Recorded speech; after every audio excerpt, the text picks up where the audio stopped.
Sequencialmente, pregamos todos os domingos de maneira sequencial no Evangelho segundo São Marcos.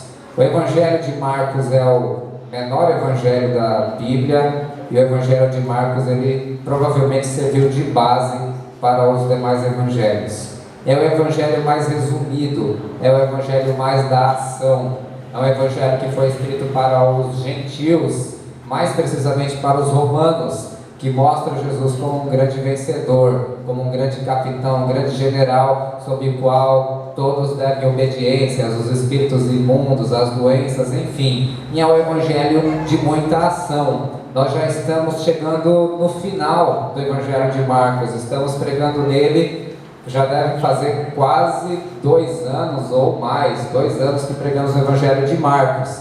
E hoje nós vamos para o capítulo 15 do Evangelho de Marcos, que são passagens assim,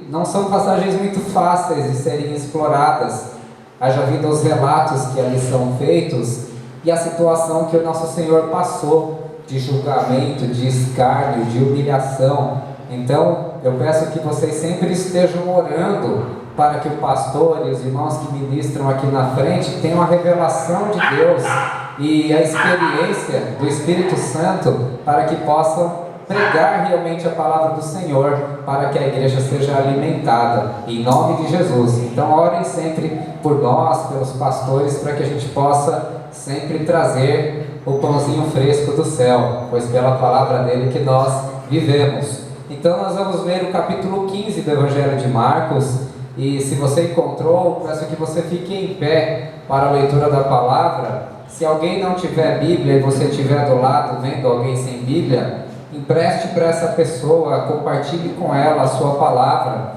para que ela também possa acompanhar, não fique aí perdida no que está acontecendo. Pois bem, Evangelho segundo Marcos, capítulo 15, versículo 1. Logo pela manhã, entraram em conselho os principais sacerdotes, com os anciãos, os escribas e todo o sinédrio, e amarrando a Jesus, levaram-no e entregaram-no a Pilatos. Pilatos o interrogou: És tu o rei dos judeus? Respondeu Jesus: Tu o dizes. Então os principais sacerdotes o acusavam de muitas coisas. Tornou Pilatos a interrogá-lo: Nada respondes?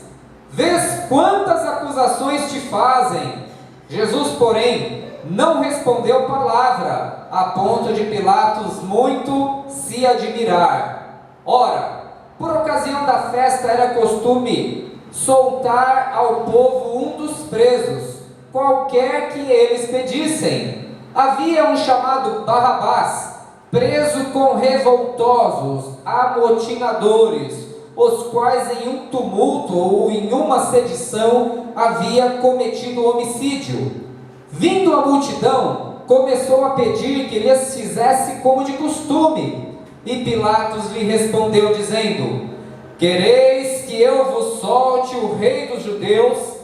Pois ele bem percebia que por inveja os principais sacerdotes o haviam entregado, mas estes incitaram a multidão no sentido de que lhe soltasse de preferência Barrabás. Mas Pilatos lhe perguntou: Que farei então deste a quem chamais o rei dos judeus? Eles porém clamavam: Crucifica-o! Mas Pilatos lhe disse: Que mal ele fez? E eles gritavam cada vez mais: Crucifica-o! Então Pilatos, querendo contentar a multidão, soltou-lhe Barrabás e, após mandar açoitar a Jesus, o entregou para ser crucificado.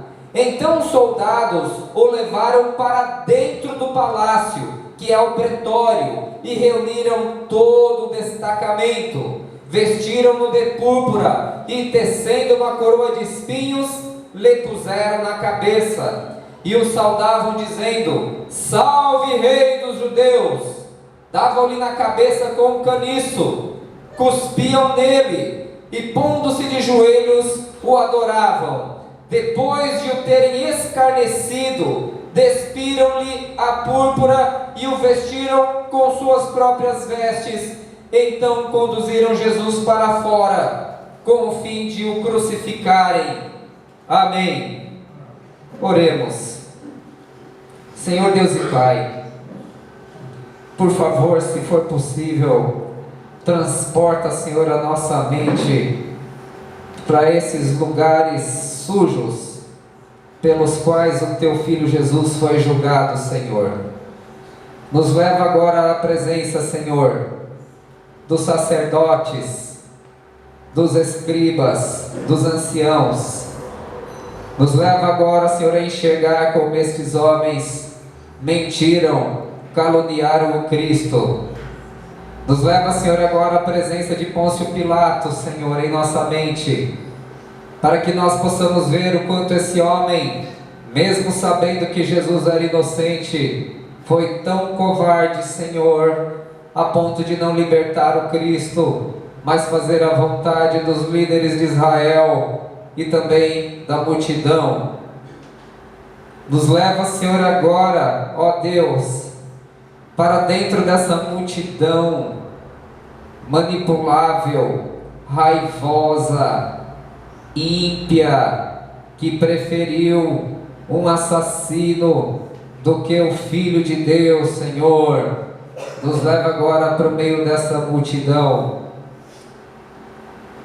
Senhor, leva a nossa mente agora, Senhor, para dentro do palácio de Pilatos, onde um destacamento de soldados romanos, homens vis, foram muito além do que determinou Pilatos. Bateram no Cristo, Senhor, chicotearam o Cristo, Senhor, com aquele chicote romano, com metal na ponta, com ossos pontudos na ponta, Senhor. Nos leva a ver, Senhor, eles batendo com o caniço no rosto de Jesus, a pegarem, Senhor, a coroa de espinho e cravarem ainda mais na testa, na cabeça do Cristo, Senhor. Nos leva, Senhor, a enxergar, Senhor, o fio de sangue, os fios de sangue que banhavam o rosto e as barbas do Cristo, Senhor. Nos leva agora para ver, Senhor, que esses chicotes, Senhor, arrancavam lascas da pele do Cristo, Senhor, a ponto de artérias e até órgãos internos das costas ficarem expostos, Senhor. Nos leva, Senhor, a enxergar, Senhor, no Cristo, Senhor, eles arrancando suas roupas molhadas de sangue, a perceber a dor que é puxar uma roupa de sobre um machucado e colocar em uma roupa púrpura, vermelha, Senhor, a cuspirem nele, a se ajoelharem diante dele, Senhor, escarnecendo, Senhor, chamando-o de rei, e depois eles arrancando, Senhor, novamente essa roupa e colocando novamente a roupa em Cristo e levando ele para crucificar, Senhor, em nome de Jesus, Senhor. Que ninguém aqui saia nessa noite, Senhor, saia daqui nessa noite, Deus, sem ter uma pequena dimensão de como foi o julgamento do Teu Filho, que foi entregue por conta das nossas transgressões e moído por conta das nossas iniquidades, Senhor. Que ninguém, se eu não pregar direito nessa noite, Senhor, que essa leitura e essa oração fique na mente, Senhor. Que ninguém se distraia, que ninguém aqui tenha ousadia, Senhor, de olhar uma rede social nesse momento no celular, a não ser que seja uma emergência, Senhor. Tira o sono dos Teus filhos, Senhor, mesmo aqueles que trabalharam desde a madrugada, Senhor, para que possam ouvir a Tua palavra, ó Deus, e se dormirem, fala a eles em sonho também, Deus, em nome de Jesus. E aquele que não está acostumado com a igreja, que possa ouvir Tua voz nessa noite, em nome de Jesus. É o que nós oramos, em nome de Jesus. Amém. Pode se aceitar, em nome de Jesus. Então, se eu não pregar direito, que essa oração já tenha falado aí ao seu coração, certo? Então, nós estamos nos momentos finais. Jesus foi julgado durante a madrugada. Ele foi julgado. Ele foi, lembra-se, eles estavam no Getsemane. Ele pediu para os discípulos orarem com ele. Os discípulos dormiram. Judas o traiu e o entregou. O entregou para os líderes de Israel. Pedro seguiu de longe. Pedro negou a Jesus 3 vezes, antes que o galo cantasse 2 vezes. Houve um julgamento de madrugada. Jesus ele foi levado, primeiro, se você ler os evangelhos em conjunto, você vai ver que primeiro ele foi levado para a casa do sumo sacerdote. O sumo sacerdote fazia um exame do acusado e o sumo sacerdote o enviava para o sinédrio. O sinédrio era composto de anciãos, sacerdotes, escribas, enfim. O sinédrio julga a Cristo. Jesus não abre a boca, não fala nada. Só em uma ocasião, quando o sumo sacerdote diz para ele: você não fala nada? Diz de uma vez se você é o Filho de Deus. Ele disse: eu sou o Filho de Deus, e vocês vão me ver vindo, vão ver o Filho do Homem vindo na sua glória. O sumo sacerdote rasgou as vestes e acusou Jesus de blasfêmia. Olha aí, nós não precisamos de testemunha, porque eles estavam arrumando umas testemunhas falsas. Imagina você no julgamento ter testemunha mentindo a seu respeito. Tenta se colocar nessa posição. E aí, por conta dessa afirmação de Jesus, ele rasgou as suas vestes, disse: é blasfêmia, e entregou Jesus. O pessoal começou a bater nele, esmurrar, cuspir nele, fechar os olhos dele e falaram: adivinha quem? Eles falam: profetiza, não é como se dissesse: adivinha quem te bateu. Então foi uma sessão de tortura no sinédrio. Ok, deve ter sido aí talvez umas 3, 4 horas da manhã. Aí de manhã, o que o sinédrio faz? Eles enviam para Pôncio Pilatos. Por quê? O sinédrio podia matar? Podia matar, como matou Estevão apedrejado, lembra? Mas por que não fizeram? Porque eles queriam que a sentença viesse de Roma, porque Jesus movimentava muitas pessoas. Eles não queriam ter essa responsabilidade sobre a cabeça deles por medo de uma sedição. Muito astutos. Então falam: crucificamos porque Roma crucificou. Não era o caso de Estevão. Estevão, comparado com Jesus, Estevão não era ninguém, ok? Comparado com Cristo, não movimentava aquela multidão toda como Jesus no domingo de Ramos, em que a multidão vinha gritando o nome dele. Então precisava do aval de Roma. Então eles mandaram para Pôncio Pilatos. Pôncio Pilatos interroga Jesus, os caras acusam e Pilatos não vê culpa nele. Mas aí fica sabendo que ele era galileu. A Galileia era sob a jurisdição de Herodes, não era de Pilatos. Pilatos, a jurisdição dele era a Judéia, Jerusalém. E Herodes, por conta da Páscoa, está em Jerusalém. O que ele fica super contente e fala: manda para o Herodes julgar. Jesus é enviado até Herodes. Isso não está no Evangelho de Marcos, está em Lucas. Leva para Herodes. Herodes é um fanfarrão, pecador também, um cara assim, super grosseiro. Ele acha até engraçado: oh, esse que é o Jesus, o famoso Jesus, faz uma mágica aí para eu ver, faz alguma coisa aí, um número, apresenta alguma coisa. Ele fica super enjoado de Jesus, fala: não quero esse cara aqui para mim não é ninguém. E manda de volta para Pilatos. Traz de volta para Pilatos. Pilatos interroga de novo. Os acusadores começam a acusar Jesus, mas agora a acusação não é mais de blasfêmia, porque Roma não está nem aí para a religião dos judeus, não me interessa.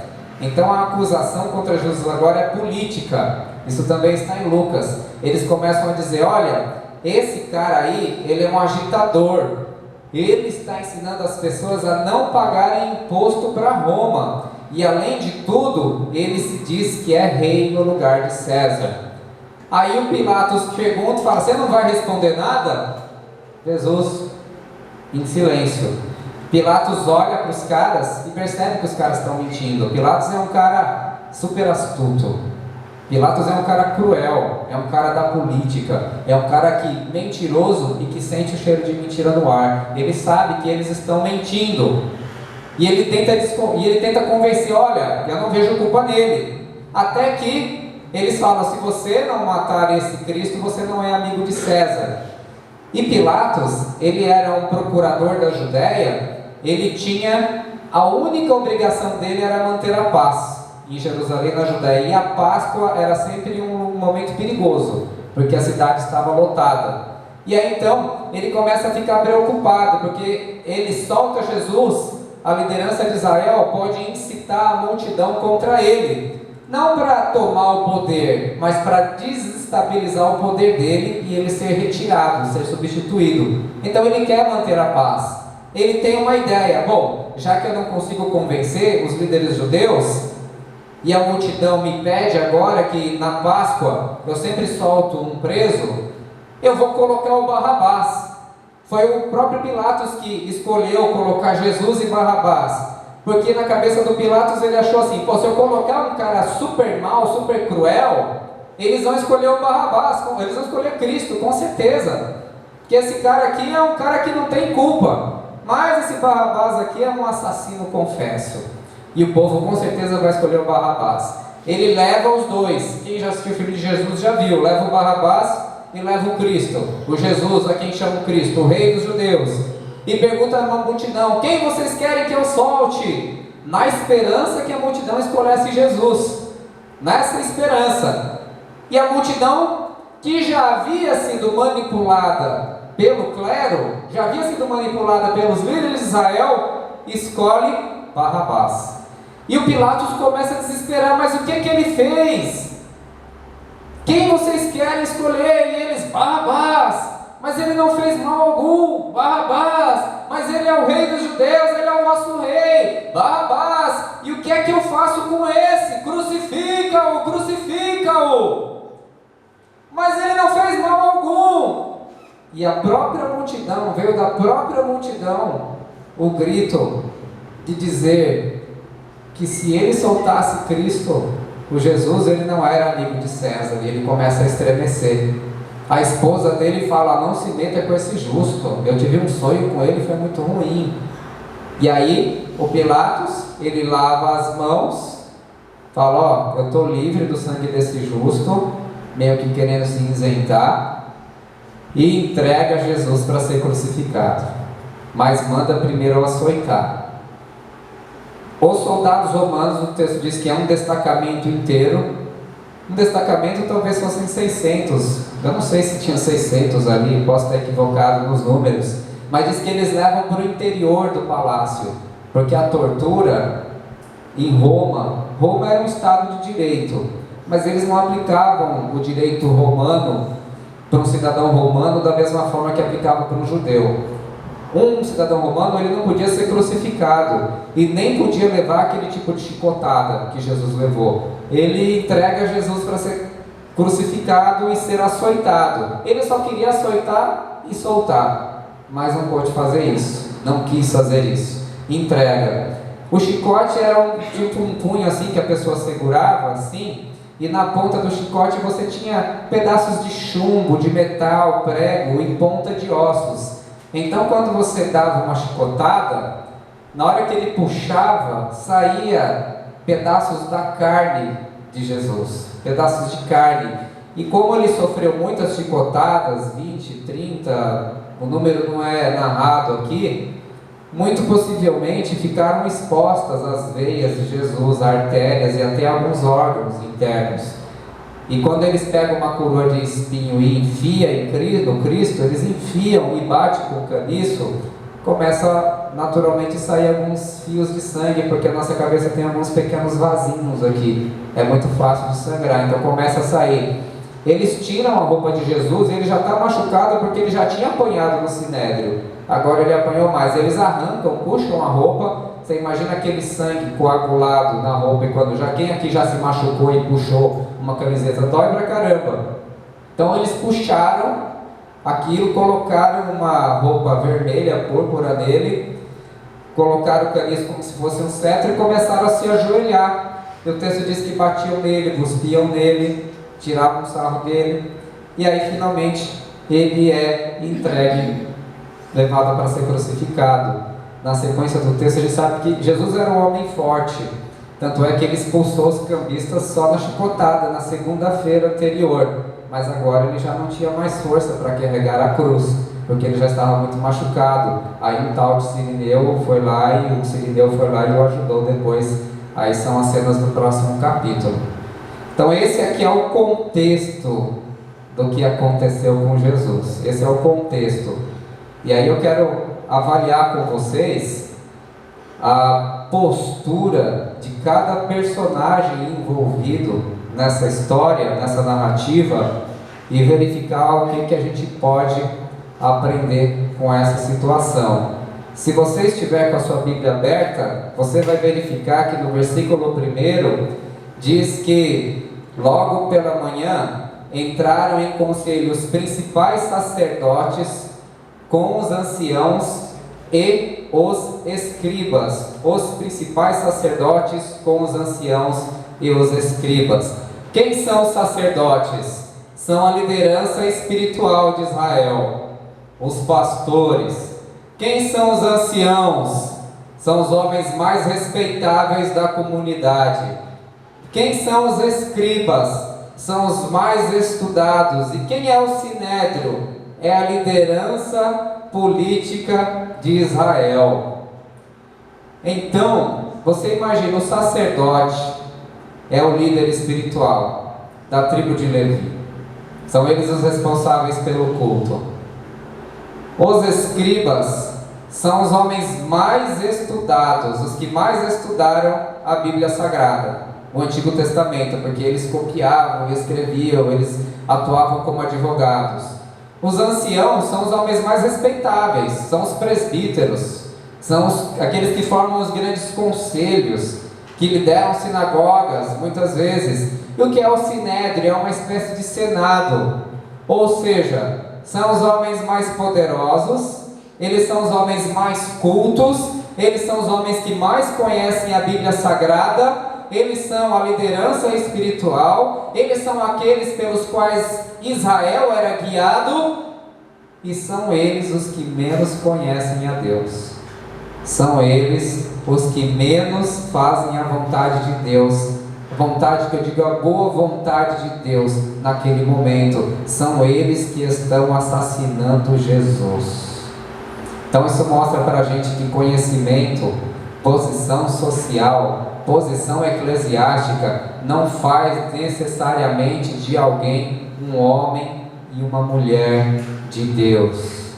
Então, o que eu posso dizer para mim e para você nessa noite é que não importa qual o cargo que uma pessoa ocupa, não importa se ela é o presidente da República, o presidente do Senado, presidente da Câmara dos Deputados, o apóstolo da igreja, não importa quem ela seja, se ela é o pastor ou é o presbítero, não importa quem é, o importante é que tudo que essa pessoa faça seja avaliado à luz da Escritura Sagrada. Você não pode respeitar uma pessoa só porque ela ocupa uma posição social, achando que tudo que ela diz é verdade, achando que tudo que ela faz é verdadeiro, achando que tudo que ela declara é a vontade de Deus. Não, você e eu, nós precisamos avaliar os atos de todos os homens e mulheres que se encontram investidos de poder, para que eles não nos manipulem e que nós não venhamos a nos tornar como eles também, porque muitas vezes aqueles que mais dizem conhecer a Deus são os que menos conhecem, aqueles que dizem mais fazer a vontade de Deus são aqueles que menos fazem, aqueles que dizem que mais o agradam, mais o desagradam, como esses sacerdotes fizeram. Isso te dá uma imensa responsabilidade que eu não sei se você vai ser capaz de cumprir. Eu não sei se eu vou ser capaz de cumprir isso, porque isso implica em responsabilidade, em desejo de estudar a Escritura Sagrada, em ler muito, para não se deixar manipular e nem se tornar alguém como uma liderança corrupta e maldita como foi a liderança de Israel. Por que eu digo maldita? Porque se você ler o capítulo 23 de Mateus, você vai ver quantos ais Jesus proclamou contra esses líderes que preferiam mais o dinheiro, que preferiam mais a fama, que preferiam mais serem adorados e serem seguidos do que propriamente o bem das ovelhas e o bem da igreja de Deus naquele momento. Eles eram assim, homens astutos, homens maldosos, homens que entregaram Jesus para ser crucificado, homens que venderam a Jesus, homens que usaram Jesus como um trampolim político, homens que usaram Jesus somente para os seus interesses, homens que tinham inveja de Jesus Cristo. Então que nós não sejamos assim, e que nós tenhamos a responsabilidade para discernir, como os bereanos tiveram, que comparavam tudo que Paulo dizia com as escrituras sagradas, em nome de Jesus Cristo. Isso é muito importante, irmãos, porque na história da igreja, ela já se posicionou favorável aos inquisidores, certo? Quem aqui conhece e já ouviu falar na Santa Inquisição, levanta a mão. Quem aqui já ouviu falar? Muitos de vocês não ouviram, vocês precisam estudar isso. Vocês precisam, vocês já são adultos. Vocês precisam saber todas as torturas que foram feitas em nome de Deus. Vocês, não desculpo vocês precisam conhecer. Porque a igreja, ela já se posicionou favoravelmente à escravidão. Aqueles caras, quem já ouviu falar na Ku Klux Klan, levanta a mão. Ku Klux Klan, muitos não levantaram. Ku Klux Klan era aquele grupo de homens que colocavam um chapéu branco na cabeça e eram todos da igreja batista, protestantes, que matavam e enforcavam os negros nas árvores. Nazistas assassinos foram abençoados pela igreja protestante, luterana e católica. E a igreja vai repetindo sempre os mesmos erros. Por quê? Porque a grande e imensa maioria dos fiéis, nós, eu incluso, não se prepara para quando surgem lobos desse tipo e devoram a igreja. E ficam lá naquele mantra, não, é autoridade de Deus, tem que obedecer, tem que fazer porque é autoridade. Não. Você faz a vontade de Deus se for a vontade de Deus expressa. Se não for, é não. Tem que dizer não em nome de Jesus Cristo. E por favor, se informe, não seja preguiçoso, não seja preguiçosa em nome de Jesus. Senão o demônio sobe no palco lá e você está dando glória a Deus. Por favor, se informe, para. Eu não tive chance, eu não tive, ok. Você não teve chance, não teve oportunidade, agora você tem. Dedica um pouco mais de tempo do que ficar gastando 2 horas vendo um jogo de futebol, vendo novela, vendo Netflix, ou seja lá o que for. Não estou falando que não pode ver essas coisas, senão depois já vão brigar comigo lá fora. Não, mas dedique tempo para se informar também em nome de Jesus sobre essas coisas. Em nome de Jesus Cristo, por favor, faça isso em nome de Jesus. A Bíblia fala também nessa passagem que a gente viu a respeito da multidão. A multidão. Lembra que no domingo que Jesus entrou em Israel, entrou em Jerusalém, todo mundo começou a gritar: Hosana, Hosana, bendito que vem em nome do Senhor, Hosana nas alturas. E o fariseu falou: nossa, o mundo inteiro segue esse cara aí. Olha, as crianças, o que elas estão falando. Jesus diz: mas das crianças Deus suscitará o perfeito louvor. Todo mundo aplaudindo Jesus, todo mundo aplaudindo. Na sexta-feira de manhã, está todo mundo gritando crucifica. Todo mundo gritando crucifica. Eu não sei se eram as mesmas pessoas, ninguém sabe, a Bíblia não diz. Alguns vão falar assim, que lá no domingo de Ramos eram galileus, peregrinos. E agora, de frente para o Pilatos, estão os moradores de Jerusalém, a elite de Jerusalém. Sempre eles, sempre a elite, gritando crucifica, prende. mata, tortura. Pois bem, mas nós não sabemos, sinceramente não sabemos. É bem possível que quem esteve no domingo gritando Hosana nas alturas também estivesse ali. Por quê? Porque é a Páscoa, vem gente de tudo quanto é lado e todo mundo quer saber da novidade. Qual é a última novidade? Vamos lá, tem um ajuntamento ali, vamos lá ver o que é. Povo curioso. A multidão, então, ela é maleável. A multidão, ela é maleável. Quem aqui já foi em jogo de futebol sabe. Uma vez eu fui no jogo do meu time lá, o Grande Verdão do Parque Antártica, primeiro campeão mundial da história. E aí no começo do jogo todo mundo lá entra, você sabe que os jogadores entram fazendo aquele desfile lá, enfim, e entra o Filipão Escolar e todo mundo, gênio, gênio, oh, gênio! Aí acaba o jogo, o Palmeiras perdeu, burro, burro, burro, e taca amendoim no homem. Por quê? Porque a multidão nunca é sincera. A multidão, ela é maleável. A multidão é manipulável. Também são os líderes de Israel que estão falando. São os sacerdotes, são os escribas, são os anciãos, os líderes. São os homens mais respeitáveis. É a elite de Israel que quer crucificar Jesus. E é, curiosamente, assim, como foi antes, é hoje também. Muitas vezes. O povo é manipulado. O povo é manipulado por aqueles que os exploram. Por quê? A multidão é ímpia. A multidão é ímpia.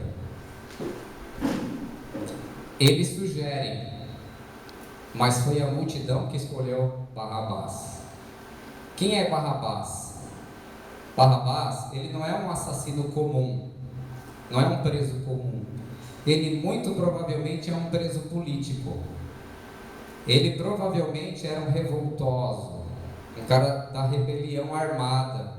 Porque o texto diz que no meio de um tumulto, de uma sedição, ele matou alguém. Naquele tempo tinha um cara que era tipo assim um clã das adagas, os caras que eram mão de faca.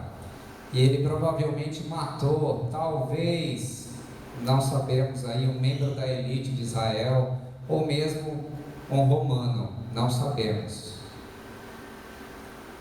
O povo prefere, colocam de um lado Cristo, um homem santo, puro e bom, pacífico. Do outro lado, tem um cara que é um guerreiro, um cara que resolve tudo na força da espada, um assassino, um cara que ele quer tirar o poder de Roma na marra, quase um rebelde herói, por assim dizer. E quem é que o povo prefere? O príncipe da paz ou um príncipe guerreiro? Por que a gente gosta de filme assim? Que tem um cara fortão que vai lá com a espada e mata todo mundo. Um cara com 3/8 ou com uma metralhadora. Por que a gente gosta? Por que isso chama a atenção? Porque isso está no nosso coração.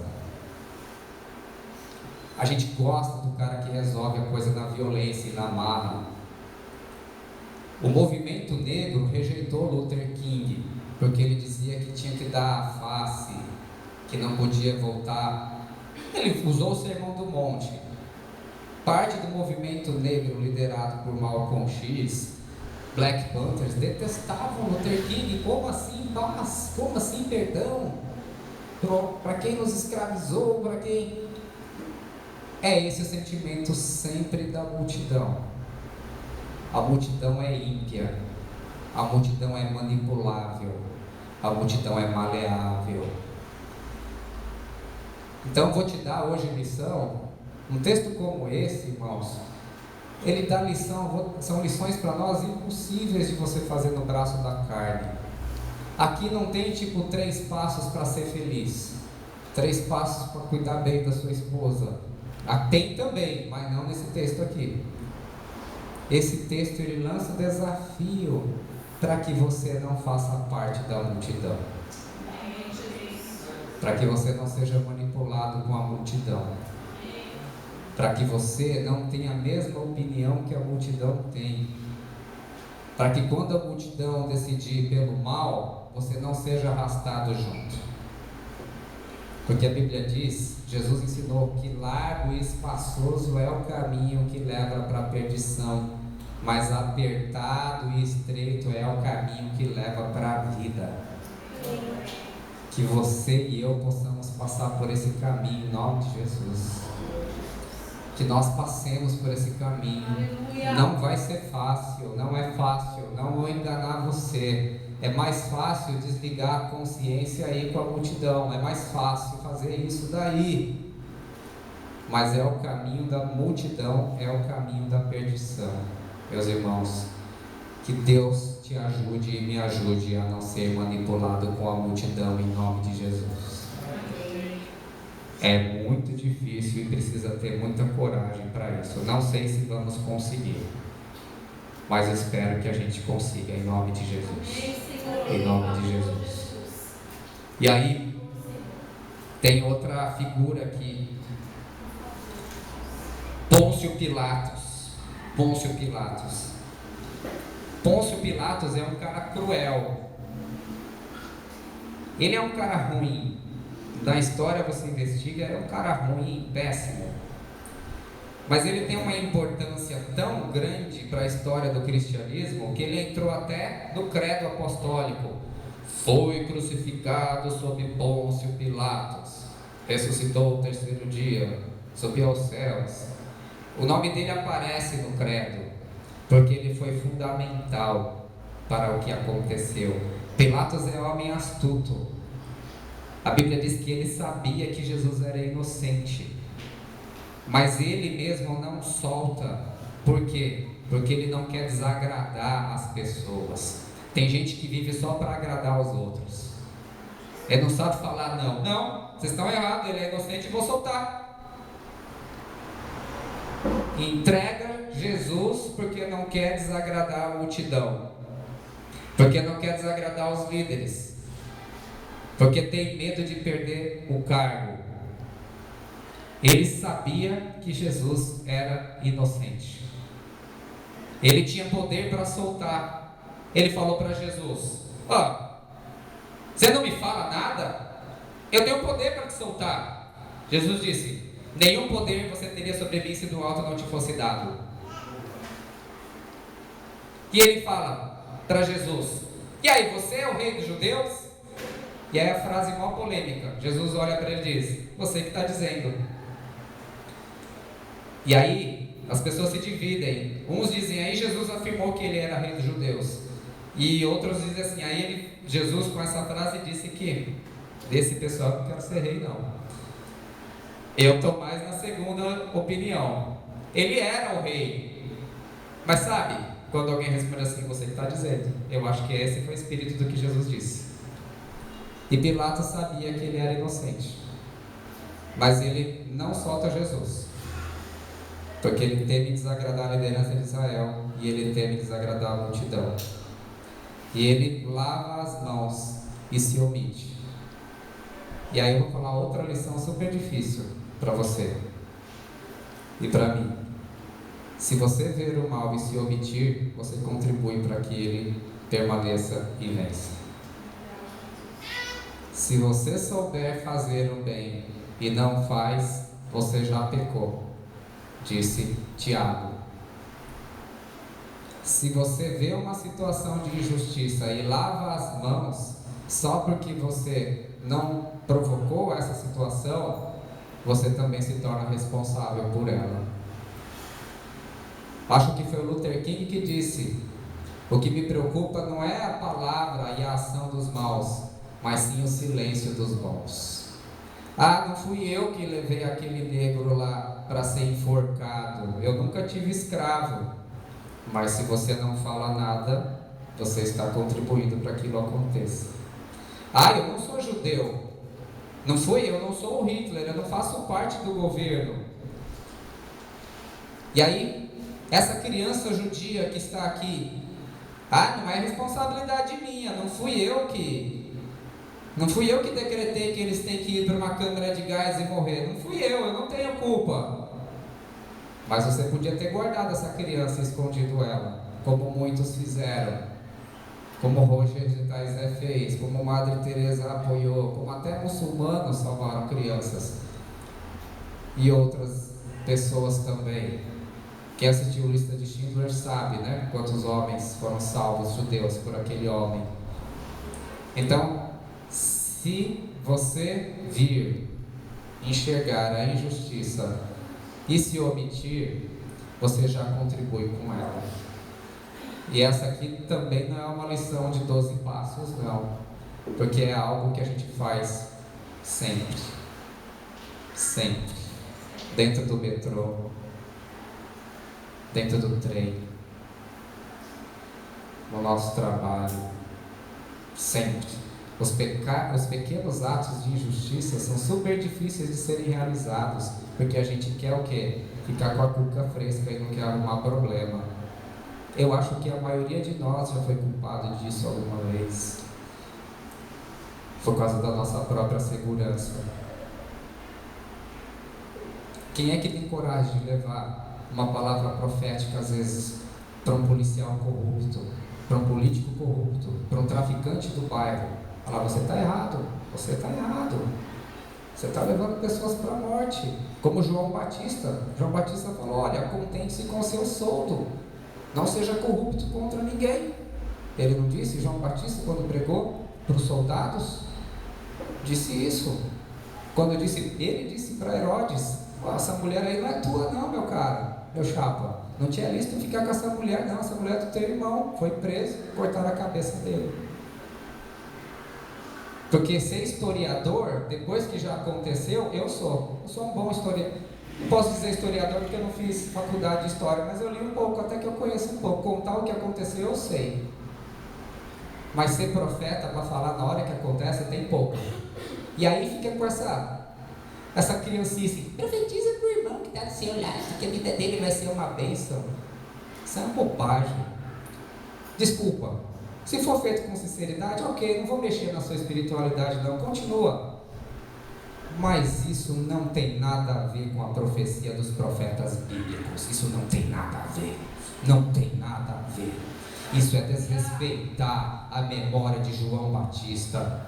Isso é desrespeitar a memória dos profetas que foram mortos por pregarem a verdade no Antigo Testamento, porque os profetas de Israel, como Elias e Eliseu e como João Batista, eles chegavam na face dos injustos e diziam, vocês são injustos. Aleluia! Ler o capítulo 23 de Mateus e ver o que Jesus falou na cara dos líderes de Israel. Eu não sei se seria capaz, eu acho que eu não sou capaz. E eu acho que todos nós já nos omitimos em algum ponto. Eu acredito que todos nós, porque a gente quer manter a nossa segurança. Eu não estou dizendo para daqui a amanhã você sair que nem um louco aí, xingando todo mundo, mas é para você pensar nisso. Humildade. Você não está com essa bola toda não, eu não estou. Porque eu não sei se eu teria coragem de Jesus e de João Batista. Não sei se eu teria. Mas quem se omite já contribui com o mal. Foi o que Pilatos fez. Covarde, covarde, covarde. Porque ele sabia que Jesus era inocente. Ele sabia. E aí, nós temos aqui outra figura de outros caras aqui, os soldados. Nós lemos os soldados. Pilatos não mandou colocar coroa de espinho neles. Não mandou colocar púrpura. Pilatos mandou açoitar. Eles pegaram Jesus e levaram para o interior. Como disseram que em determinados lugares, não sei se é verdade, lá para o interior do quartel, interior da delegacia, não sei que país isso acontece, E lá no interior, onde não tem imprensa, onde não tem opinião pública, desce o cacete. Desce o cacete. Eu acho que em países civilizados isso não acontece. Foi o que fizeram com Jesus. Pilatos não mandou fazer. Eles foram além do que Pilatos havia mandado. Por quê? Porque o coração do homem é extremamente corrupto e mau. Todos os homens, ou a sua grande maioria, em situações que eles não têm nenhum freio social ou jurídico, eles abusam. Em uma guerra, as mulheres são sempre as que sofrem primeiro. São estupradas, elas e suas filhas, e depois são mortas. Todas as histórias da guerra você vê isso. O povo conquistado. Existe um filme chamado Flores do Oriente, que mostra como o Japão tratou as chinesas nas terras em que o Japão conquistou na China. Flores do Oriente. Só dá para ver uma vez, não dá para assistir duas, que é muito pesado o filme. Muito pesado. Não assiste com a criança na sala. Sempre os homens abusam. Existiu uma experiência em 1974 que uma artista plástica fez na Itália, uma mulher, o nome dela era Marina alguma coisa, se eu não estiver enganado, em que ela ficava parada num estúdio e na mesa ficavam alguns instrumentos, ficava uma flor, Cecília, ficava uma flor, ficava uma rosa, ficava uma faca, ficava um creme de barbear, ficava brinquedos, ficava um gilete, e a mulher ficava parada, e a experiência era a seguinte, isso tudo está registrado, você pode encontrar isso facilmente na internet. E ela ficava parada e dizia, por 6 horas o público pode fazer o que quiser comigo que eu não vou reagir. Não vou reagir. E ela ficava ali parada. Aí no começo era engraçadinho, o pessoal vinha, fazia carinho, bagunçava o cabelo, colocava uma flor na mão dela, ela fazia uma careta, tudo brincadeira leve.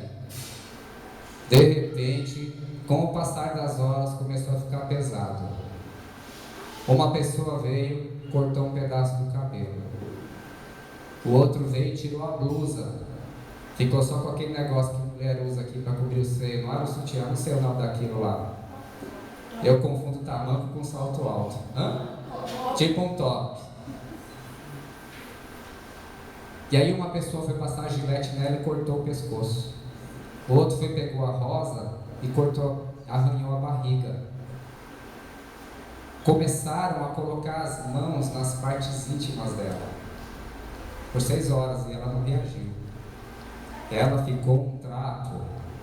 E assim que acabou a experiência, do jeito que ela ficou ferida, ela saiu andando e olhando na cara de todo mundo que tinha feito alguma coisa com ela. E o pessoal não olhava na cara dela. Não olhava. E quem que estava nesse lugar? É pai, mãe de família, criança. Ok? Esses soldados que bateram em Jesus têm família. Tem mulher, tem filhos, não querem o mal para eles. Os homens de guerra que foram presos no nazismo, que levavam os judeus para o campo de concentração, que ordenavam as piores execuções, eles tinham esposa, eles tinham filhos, eram gente comum, gente de bem, tá ok? Gente de bem, que mataram e estupraram quando não tiveram nada que os impedisse. Então, qual é a lição aqui? E quando eles foram julgados pelo tribunal da história, o que é que disseram? Só estávamos cumprindo ordens. Só estávamos cumprindo ordens. E de fato, porque se ele não quisesse cumprir ordem, ele que ia morto junto.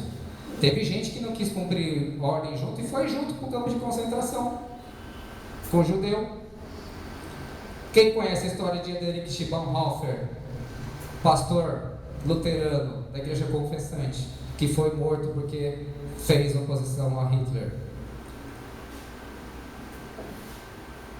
Então, meus irmãos, outra lição difícil que eu tenho para dar para vocês e para mim, principalmente se você usa uma arma: não faça o mal só porque está cumprindo ordens.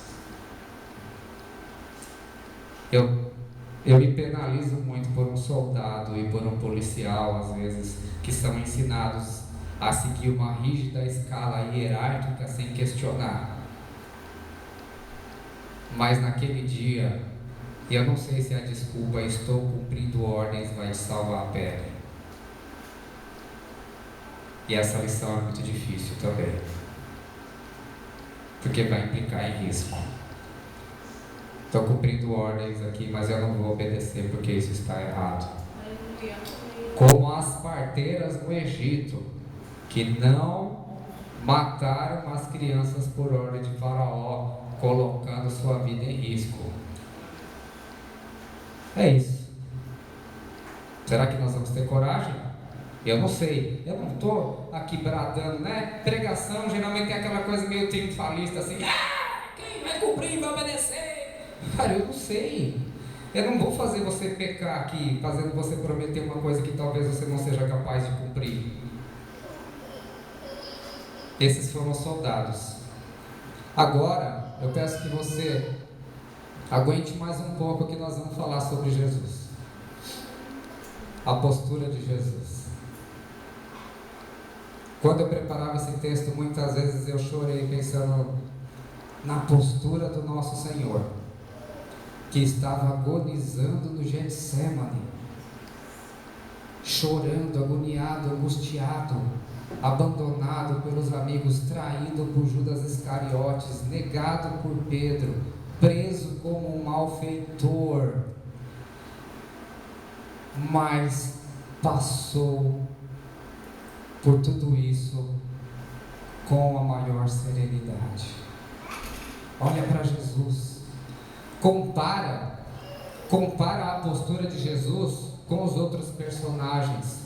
Jesus numa postura digna, numa postura honrada, e os saduceus, os sacerdotes, raivosamente xingando Jesus e acusando eles no sinédrio diante de Pôncio Pilatos. Eles estão agitados, eles estão preocupados com a multidão, estão preocupados com Pilatos, estão preocupados com Jesus. Eles precisam cumprir cabalmente aquele propósito, eles vão matar Jesus logo, eles precisam se livrar logo desse problema. E Jesus mantém a mesma postura de serenidade, meus irmãos.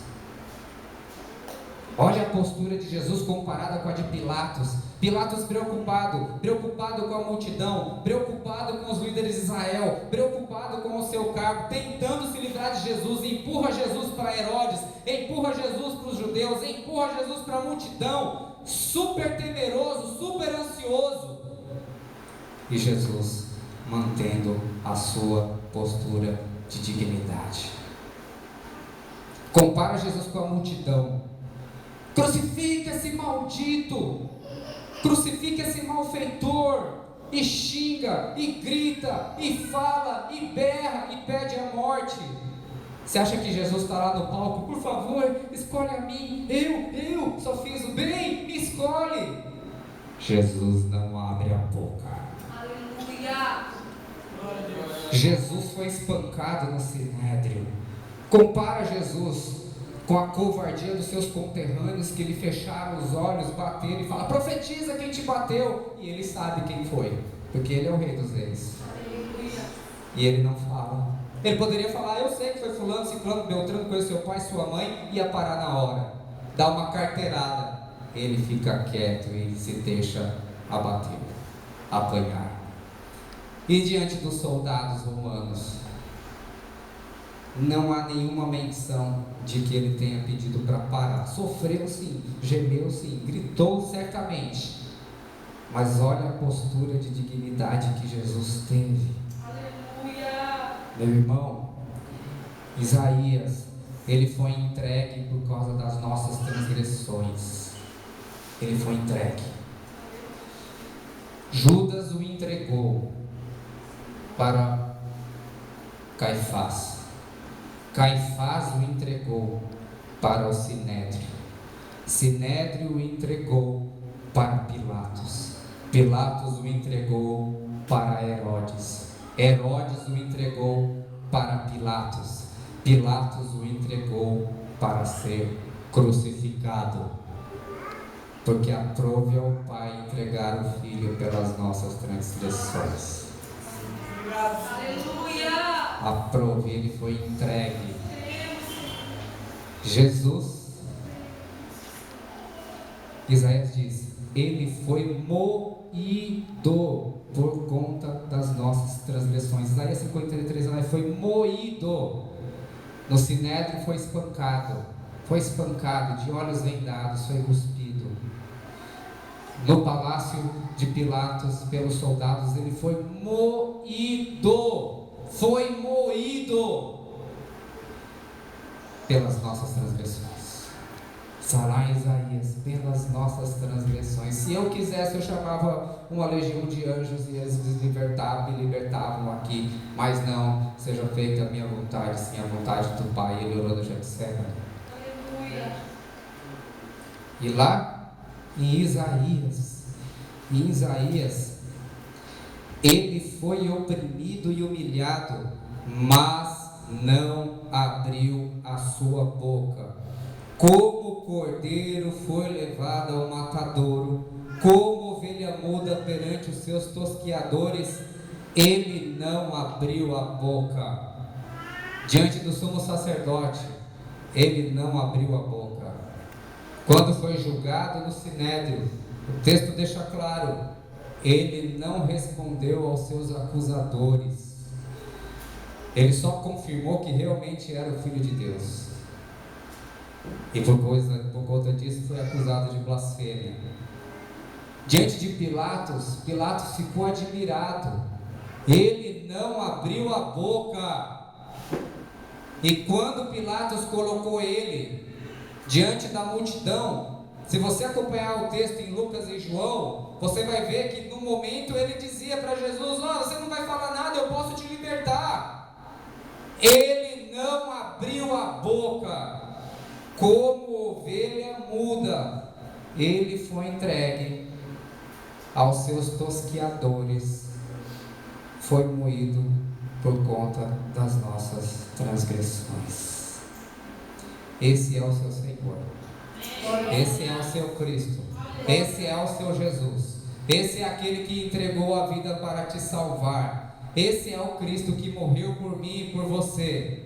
Esse é o verdadeiro Rei dos Reis e Senhor dos Senhores. Esse é o Cristo. Esse é Jesus. Esse é o nosso Senhor. Vislumbre o quanto Ele sofreu, não na cruz apenas, mas em todo esse processo. E eu te digo, nessa noite, quando você passar pela sua pior dificuldade, em qualquer situação, lembre-se de Jesus. E peça para que o Pai, Ele dê para você e para mim a mesma serenidade que Ele deu para Jesus enfrentar os seus acusadores, e enfrentar a morte. Esse é o seu Jesus, esse é o seu Cristo. Não vale a pena dar a vida por esse Jesus? Não vale a pena cumprir cabalmente o seu ministério por causa de Jesus? Não vale a pena viver a santidade por causa desse Cristo? Não vale a pena ter compromisso com a igreja de Cristo por causa do que Ele fez? Não vale a pena procurar ser mais santo por causa do Cristo? Não vale a pena darmos a nossa vida por Ele? Não vale a pena fazermos o nosso melhor por Jesus, que deu a sua vida e o seu exemplo para nos salvar? Eu te rogo, em nome de Jesus, use todo o teu esforço para servi-lo melhor, porque Ele resgatou a minha e a sua vida para que fôssemos dele, por Ele e para Ele, e somente dele, e em nome dele, e no nome e no poder dele, e pela vida dele, e por tudo que Ele fez. porque esse é o seu Salvador, esse é o teu Cristo, esse é o teu Senhor. E eu oro que Ele te ajude e me ajude a ter esse vislumbre de quem Ele é e do que Ele fez. Vale a pena ganhar a nossa família para Cristo, vale a pena servi-lo, vale a pena todos os dias, vale a pena orar, vale a pena pregar o seu evangelho, vale a pena, com certeza vale a pena por tudo aquilo que Ele nos fez. Esse é o teu Senhor, esse é o teu Salvador. Vislumbre o que Ele fez por você, enxergue o que Ele fez por você, olhe o que Ele fez, entre nas câmeras pelas quais Ele passou com a sua imaginação e glorifique o Senhor com a sua vida para todo sempre, em nome de Jesus, porque Ele é digno de toda honra, de todo louvor e de toda adoração. Louvado seja Cristo, louvado seja o teu nome, Jesus. Seja glorificado, seja engrandecido, Senhor. Seja louvado, seja engrandecido pela tua coragem, Senhor, pela tua santidade, Senhor, pelo teu grande amor e pelo teu poder, Senhor. Bendito seja o teu nome. Obrigado, Senhor, por tudo que o Senhor passou aquela noite escura no Getsemane, Senhor. Ser entregue, Senhor, aos bandoleiros, ser entregue aos sinédrios, ser entregue a Pilatos, a Herodes, ser entregue para ser açoitado e crucificado. Obrigado, Senhor Jesus.